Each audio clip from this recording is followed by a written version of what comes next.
high-end products I will not be repurchasing and why. Preface this video just by saying I love every single brand that is up here. There's not a brand that I don't like. Obviously, there are some that aren't my favorites, but I do generally like every brand that I'm going to be talking about. Just specifically, these products either didn't work for me or they're just not worth repurchasing in my opinion. If these are your favorites, that's totally fine. They just didn't work for me. Let's just start off with a bang because I will not be repurchasing any more of the Hourglass palettes. Now, I don't dislike these. I think these are really, really amazing palettes.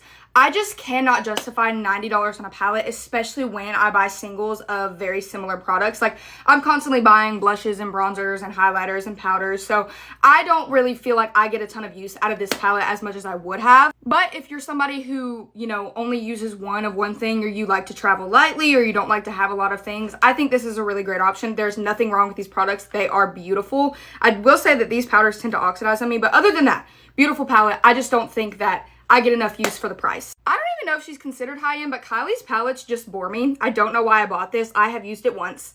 I don't know. I don't really like super warm tone eyeshadows, so again, that's kind of my fault. But honestly, her eyeshadows are nothing special compared to Makeup by Mario or any other ones I've tried. ColourPop has better shadows than her, so they're not bad. I just don't use them. And honestly, her palettes usually don't impress me with the color story. A lot of you guys are going to be shocked about this one. This is just the color I won't be repurchasing. I love this powder. This is my favorite powder of all time.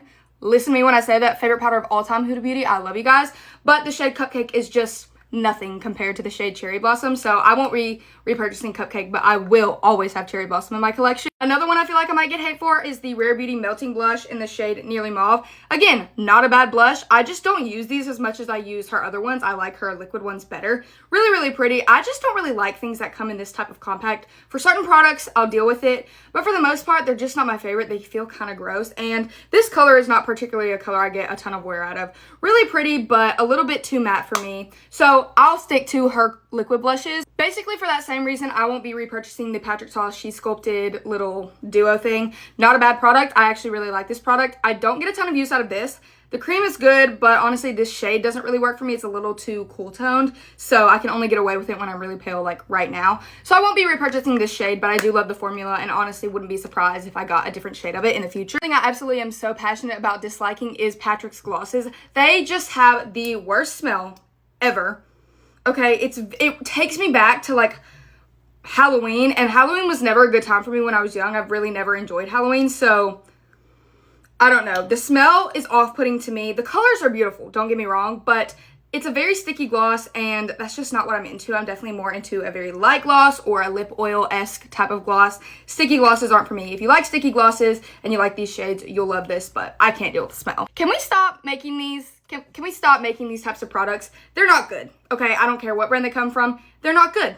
They just aren't. The application is disgusting. It gets dirty. It's not sanitary. And I mean, I get it. Like, I use a lot of things that probably aren't sanitary as well. But like, are we just over this? I'm over these types of products. Like, I'm over the dotting the things on. Can we move on to a different innovative type of packaging? Because this is not it. Not bad products. This is a really pretty highlighter from Tarte. Like, the color is. But I hate the packaging, and I've never used this, not once. I feel like I'm gonna shock some of you guys. The only reason I won't be repurchasing the Hourglass Hydrating Skin Tint, number one, is because it's $50.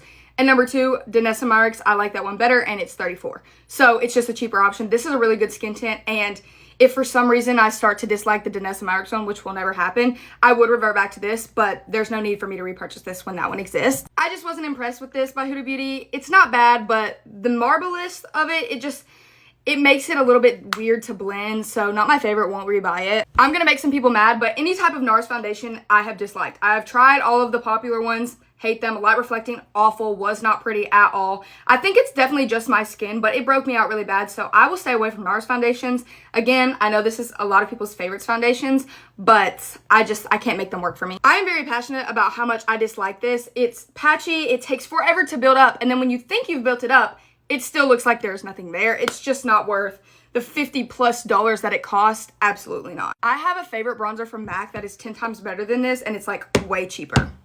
Again, kind of along with the Rare Beauty and like Patrick Ta thing, I just won't be rebuying the Skin Perfector from Makeup by Mario, not because it's a bad product, but I don't understand the point of a skin enhancer when I'm just gonna have to put bronzer on top anyways because the color is just not, it's not working. This shade is light medium, which is a little light for me. So let me not say I would never ever buy this again, but I don't plan on repurchasing this just because I don't get a ton of use out of it. I haven't used this in like months. I have beef with this product, and I used to say that it was my favorite in the summer, but I realized my summer glow and the sea water was the only thing helping me enjoy this product because when it's the winter, when it's cold, there is no glow. At least on my skin. I have severely dry skin, just informing you all of that. So for me, it doesn't work. I know a lot of people have said this is really beautiful on them, so I'm glad for you, but it's really expensive.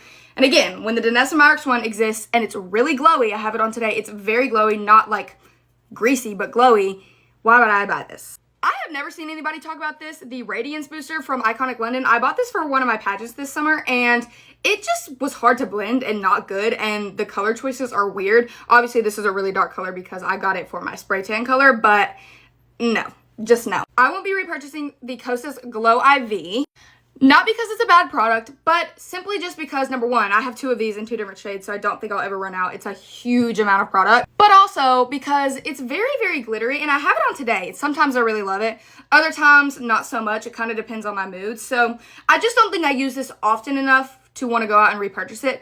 Not a bad product, but if you don't like glittery bases, you will not like this product. That's all the high-end makeup I will not be repurchasing. Let me know your thoughts. I love you guys so much. Bye!